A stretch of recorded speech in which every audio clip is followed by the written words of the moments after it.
Well, Syria is now controlled by an al-Qaeda offshoot, HTS, led by an Islamist jihadist who danced in the streets on 9/11 and who was responsible for the killing of many American service members.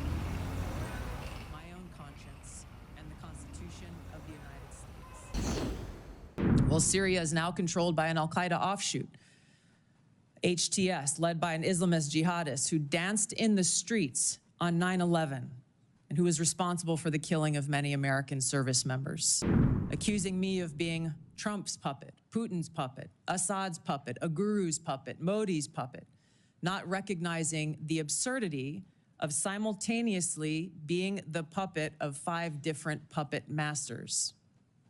The same tactic was used against President Trump and failed. The American people elected President Trump with a decisive victory and mandate for change.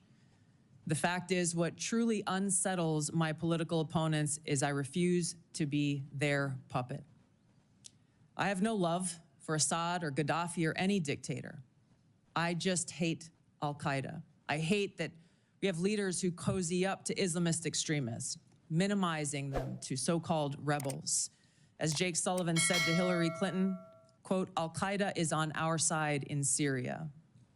Well, Syria is now controlled by an al-Qaeda offshoot, HTS, led by an Islamist jihadist who danced in the streets on 9/11 and who was responsible for the killing of many American service members. Democrat senators in the past resorted to anti-Christian bigotry against some of President Trump's judicial nominees like Amy Coney Barrett and Brian Boucher. I condemn those actions as a Democrat in Congress at the time, as religious bigotry must be thoroughly condemned by all of us, no matter the religion. Unfortunately, there are some Democrat senators who still don't understand the principle of freedom of religion and Article 6 of the Constitution. Quote, no religious test shall ever be required as a qualification to any office or public trust under the United States. Unfortunately, they're once again using the religious bigotry card, but this time trying to foment religious bigotry against Hindus and Hinduism. If anyone is sincerely interested in knowing more about my own personal spiritual path of Hinduism, I welcome you to go to my account on X, where I'll share more on this topic. If confirmed as Director of National Intelligence, I will continue to live by the oath that I have sworn at least 8 times in my life, both in uniform and as a member of Congress.